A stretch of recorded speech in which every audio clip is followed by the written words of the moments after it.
Hello everybody and welcome back to the game Geek. Now today I'm showing you how to make a high score, um, how to move, how to blast a pellet or fireball or bullet, whatever you want, and how to make a alien or enemy just come out of a random, like to come out at you randomly and to attack you randomly. So, yeah, let me just first show off the game. So once we hit the flag, see this alien comes, and alright, score is 1, score is 2, score is 3, score is 4, score is 5. Now I'm going to try and beat 7 so I can show you, I missed that one, how the high score works, and how I made him only move side to side and not up and down. So, okay, we just hit 8. Let's hit 9. And I will die now. So, see, it changed my high score to 9. And I wanted actually to keep him there as like a taunt just to make people come back and play again. And everything. So, yeah, let's get to teaching you guys how to make yourself a game like this or to use these little rules or programming blocks to make the your own game. So okay, let's stop. For the spaceship, now to move right and left, I'm using the right arrow and left arrow. And if you look at a coordinate plane, the x-axis is horizontal, and that's the way that I want to go, which is right and left. So I have it change x by 10 to go right, and change x by -10 to go left, because that is how it looks on a coordinate plane, because that is pretty much what the grid is. It is a coordinate plane. See, I could go to 0, 0. It actually shows the points 0. Oh gosh, I'm trying to get to 0, 0.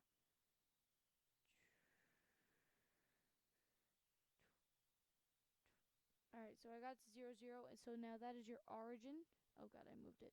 And whatever. That is your origin and everything else.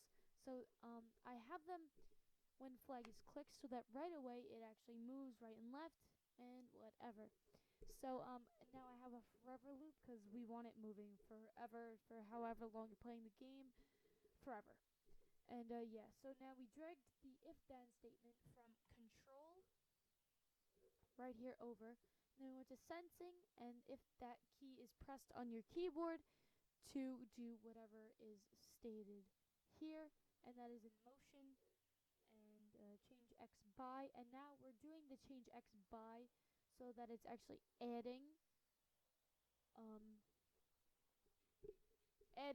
that to, like, let's say I was at x -25 and I hit the right, or x -40 and I hit the right arrow.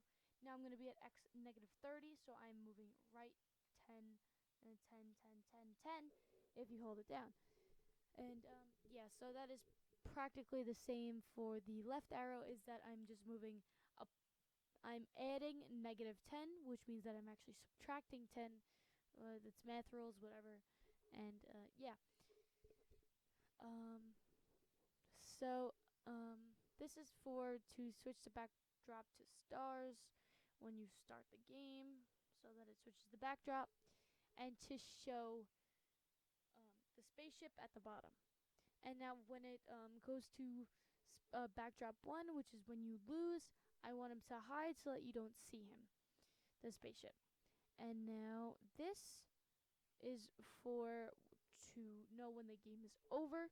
So I have it under forever, and if the spaceship is actually touching the alien over here, you have to switch the backdrop to the game over backdrop, which is backdrop 1.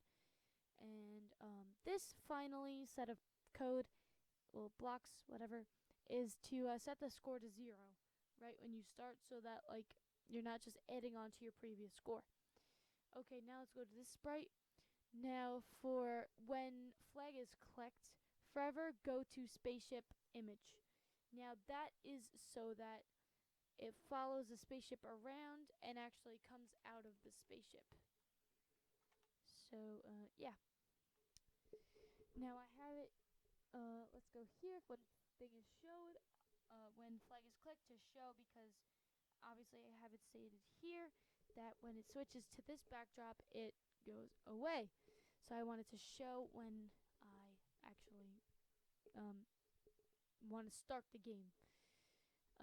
Yeah, and yeah. So all right, and then this one says that when flag is clicked, forever loop. So that like, yeah, forever. If the key space is pressed to actually glide to the same X position and then Y 199, which means that it will just go straight up, and that's how it fires. Yeah. So okay, now the alien. Now this is how you actually set up the random, where like it just, see how over here it's just coming out of random spots. That is over here. But I wanted to hide and hide. Actually, no, I want to get rid of this. Get rid of that. And yeah. So let's actually explain this. Okay, well that's obvious. Because I actually wanted to hide so that it's not showing up on screen, and so that you could just like keep shooting it. And but I wanted to actually go to a random X coordinate in Y200, and then to show, and then to glide as it's attacking.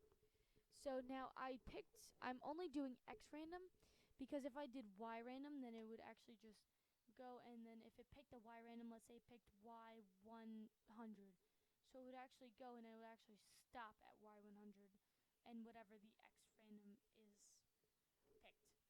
So that's why I have it at Y negative 220, so that it keeps actually going and going, and then it stops, and then it goes again. And then now for this, now this is when it touches this sprite, which is the bullet, to actually hide the alien, to make it like it's dead, and then to change the score by 1. So now actually I'm going to show you the scoring system. So I made, just disregard the list. I don't know why I did that. But I have two variables, high score and score. Now I actually have it set here, where this is for the high score. Now when the backdrop switches to backdrop 1, which means when the game is over, that's when you want to compare the score and the high score. Now you want to go if then or else, or yeah, if then and then else. Now you want that else statement so that the high score stays as the high score. So if the high score is actually less than the score, or the score is greater than high score, then you want to set the high score to the score. Now you want to just drag over set 2. Actually, you want to drag over for this one. It is this one or that one. It doesn't really matter. But you want to make sure that the score is on the big side and that the high score is on the low side of the inequalities.